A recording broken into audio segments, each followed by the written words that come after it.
have got a bunch of stuff to talk about today. But before we do that, I wanted to say that I'm so glad I got to see some of you yesterday. My heart feels really happy today. I got to go and see Wyatt, and he was playing outside with his sister, and he showed me his really big backyard. And then I got to go and see John and his sister and drop off their plants. And then we got to see Hunter and his brother, and they were playing outside together, and it was so much fun to see all of you. Xander, I didn't get to see you, but I saw you on the phone. Kyron, Sierra, and Dustin, I didn't get to see you either, but I did drop off your stuff. Miss Emma and I did, so I hope you got it, and I hope you're having fun with your plants and your water beads. But yeah, I will see you guys soon, and I can't wait to see you, Dustin and Sierra and Kyron. And Dustin, you're going to kindergarten. That's a big deal. So I am wishing you well, friend, and I hope that you're having fun at your house. Now that that's out of the way, we have to talk about the garden. And when I went out to the garden this morning to check on the plants, I wasn't going to give them any water because it rained all day today. But when I was out there in the garden, I discovered that we have a mole. A mole. And this is what a mole looks like. We have them at our school. Remember that time we explored all the molehills in the grass on the playground? We talked about, I think it was John and I.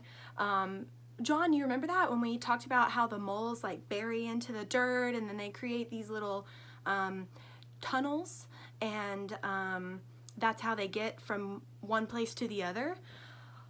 And that's fine, except for the fact that it kills all of our plants that are in the garden. They're okay today, but Mr. Luke and I are gonna have to figure out what to do with the mole.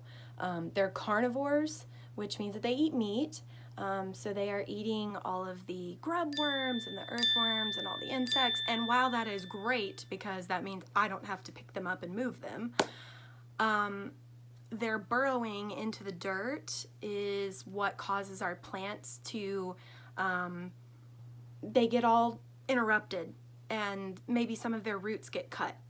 And if the roots get cut, then they can't grow anymore because they don't have the roots to soak up any of the water or the nutrients. So it's really important that we don't have moles in our garden.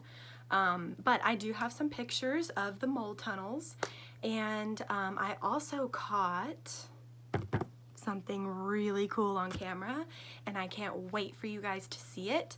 So yeah, let's get going. Hiya, Shadow.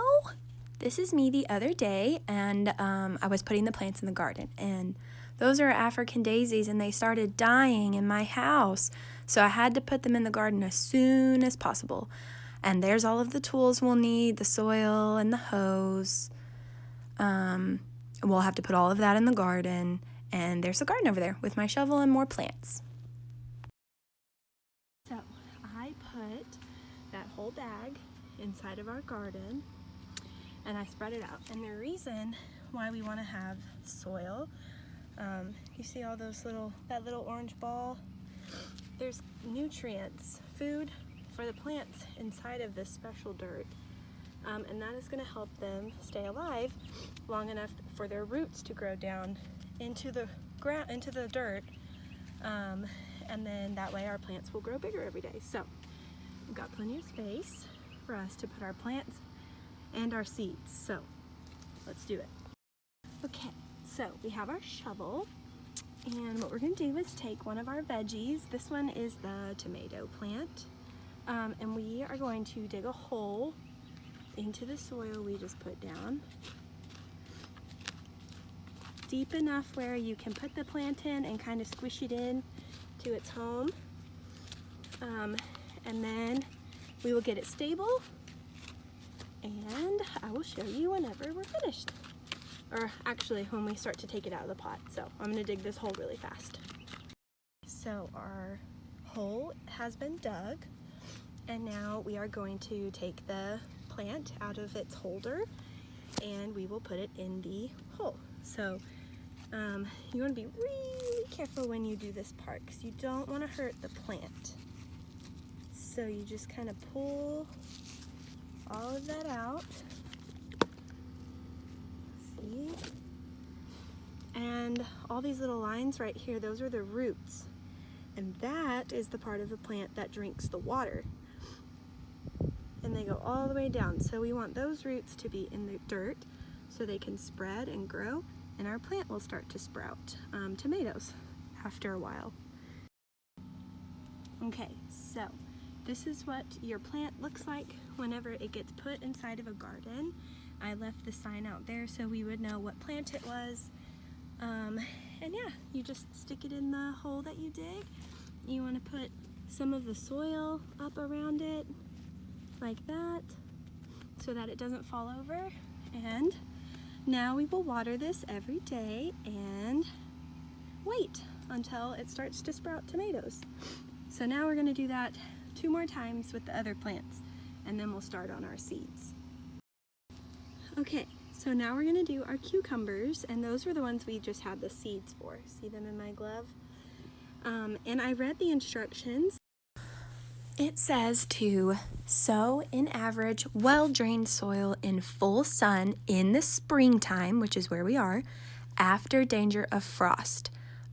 So that is why we could not put the plants in whenever we bought the seeds, because it was going to get too cold. And if it's too cold outside, then the plants, they won't be able to grow. It'll be too chilly for them in the ground. So we're going to take a few seeds, and I've already kind of dug like a little hole. And I think it said 3 to 4 seeds or 4 to 6 seeds, so we'll just sprinkle about 5 seeds. See them? They're all right here. And then we will put them in cover them up with a little bit of dirt. Not too much dirt. I think that's probably good. And then we will water them. So we'll plant the rest of these seeds, and then we'll move on to our flowers. Here's the daisies we're going to plant. They're called African daisies. And as you can see, they're not doing very well. They're dying. We had to keep them inside a little too long. So I'm hoping that putting them in the garden will save them since the rest of the plant is still green. These are the roots. See them all in there? And so we're going to pull them down a little bit so that they can soak up more water in their hole, and we will cover them up like the other plants. So when you pull the roots down from a plant that's been in a pot, that is called pruning. And pruning is really important to gardening because otherwise the plant would be choked by the roots. They're too tight. So it's our job to get them loose so that we can plant them and they can grow. A few days later. Okay, I have the host. Look, you can see a rainbow. Remember we talked about how rainbows were made, the light reflecting off the water droplets? There it is. How cool! Okay, let's give our plants some water. And now, the moment you've all been waiting for. The mole tunnel! It's right there with all of the cracks in it. That's where they'd burrow. How about that rainbow? That was so cool. I'm so glad that I got that on video for you to see. And I also think that the mole tunnel is really cool. And I do want to say about the mole that if the mole is still living in our garden, because it might have already gone home, if it's still living there, then Mr. Luke and I are going to find a way to get the mole out safely, so that it doesn't get any boo-boos and it's safe so it can go back to its house. I don't want to hurt the mole, and neither does Mr. Luke. It's not the mole's fault. He's just trying to eat some lunch. And I don't want to hurt him because of that. So we are going to find a way to get it out safely. So yeah, that's everything I have today. Tomorrow I will be back with a book to read about spiders. All right, bye y'all.